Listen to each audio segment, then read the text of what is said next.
हाल ही में भारत के पड़ोसी देश नेपाल में सरकार की तख्तापलट की गई। वहां के लोगों ने सरकार के खिलाफ सड़कों पर प्रोटेस्ट किया और सरकारी संस्थाओं पर तोड़फोड़ की गई। जब हालत बेकाबू हो गया तो नेपाल के सभी मंत्रियों ने इस्तीफा दे दी और नेपाल के सरकार वहां से भागकर दूसरे देशों में जाकर शरण ले ली। आखिर इतना बड़ा विवाद नेपाल में हुआ कैसे, चलिए जानते हैं विस्तार से। हाल ही में नेपाल के सरकार ने सभी सोशल मीडिया ऐप को नेपाल में बैन कर दिया, जिसमें फेसबुक, यूट्यूब, इंस्टाग्राम इत्यादि शामिल थे। इसी को लेकर नेपाल के युवा सड़कों पर प्रोटेस्ट करना चालू किया और देखते देखते ये प्रोटेस्ट आग की तरफ फैल गई और अंत में इसका परिणाम हुआ सरकार को देश छोड़कर भागना पड़ा। लेकिन नेपाल में देखा जाए तो एक अलग ही लेवल की राजनीति चल रही थी। सत्ता पक्ष और विपक्ष दोनों मिलकर सरकार बनाई थी। इसका मतलब विपक्ष में कोई बड़ी पार्टी था ही नहीं। समझो इस तरह से, भारत में सबसे बड़ी पार्टी बीजेपी है और दूसरे नंबर पर कांग्रेस है।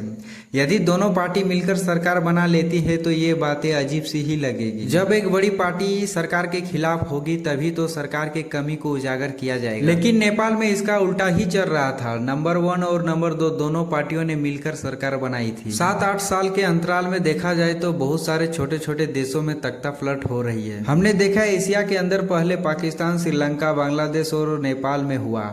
आखिर जनता सच में क्या तख्तापलट करती है? नहीं, इसमें विदेशों की एक एजेंसियां काम करती है। सॉरी, मैं किसी कंट्री का नाम नहीं लेना चाहूंगा, लेकिन इशारों से आप समझ सकते हैं। विदेशों में एक ऐसी एजेंसियां है जो सिर्फ दूसरे देशों में तख्तापलट करवाती है। जिस देश में तख्तापलट करवानी होती है उसमें वहां के लोगों को सरकार के खिलाफ भड़काने के लिए फंड दिए जाते हैं ताकि जनता सड़क पर उतरकर प्रोटेस्ट करे सरकार के खिलाफ। और ये एजेंसियां उस बड़े देशों के लिए काम करती है जिसका दबदबा पूरे विश्व में है।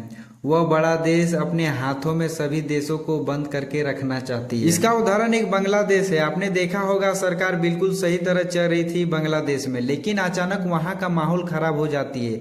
ऐसा क्यों? क्योंकि बांग्लादेश की सरकार उन शक्तिशाली देशों से अपना समझौता नहीं करती है, ना उसके इशारे पर चलती है। तो शक्तिशाली देश ने क्या किया? 5 महीने बाद वहां के सरकार को ही गिरा दिया।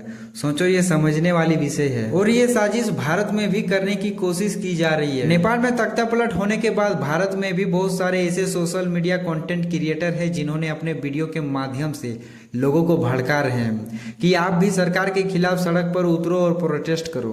अभी के समय में इंस्टाग्राम में ऐसे ऐसे वीडियो डाले जा रहे हैं जिसमें आप सोच भी नहीं सकते। फेक वीडियो का भंडार बन गया है। वीडियो में बता रहे हैं कि म्यांमार, पाकिस्तान, श्रीलंका, बांग्लादेश और नेपाल की तरह भारत में भी सरकार के खिलाफ आंदोलन करनी चाहिए और वर्तमान सरकार को बाहर फेंकना चाहिए। सोचो, कुछ देर के लिए मान लो भारत में तख्तापलट हो जाती है और कांग्रेस कुर्सी पर आ जाता है। फिर 6 महीने बाद फिर आंदोलन होता है और फिर तख्तापलट हो जाती है। इसी तरह साल 2 साल में सरकार का तख्तापलट होते रहा तो देश का क्या होगा?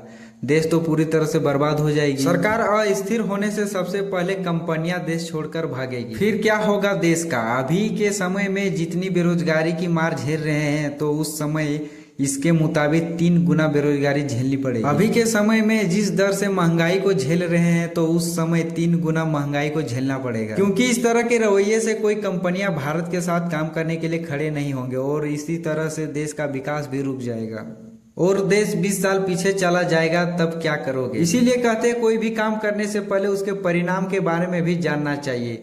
ऐसे किसी सोशल मीडिया क्रिएटर के बोलने से, सड़कों पर उतरने से पहले 10 बार सोचो अपने देश के बारे में। अभी मौजूदा सरकार को हटाने के लिए विदेशों से फंडिंग दी जा रही है भारत के सोशल मीडिया क्रिएटर को कि आम जनता के बीच देश में नैरेटिव फैलाओ सरकार के खिलाफ, क्योंकि 10-11 सालों में देश इतनी तेजी से ग्रो कर रही है कि बहुत सारे देशों को ये पसंद नहीं आ रहा है। भारत के बढ़ते विकास को देखकर जलन हो रही है, इसलिए शक्तिशाली देशों ने भारत को नीचे खींचने के लिए जी तोड़ कोशिश कर रही है। हमारी छोटी सी जानकारी आपको पसंद आई तो अपने दोस्तों के पास जरूर शेयर करें। और हाँ, हमारे चैनल पर आप नए आए हैं तो सब्सक्राइब भी जरूर करें। चलिए मिलते हैं नेक्स्ट वीडियो में। धन्यवाद।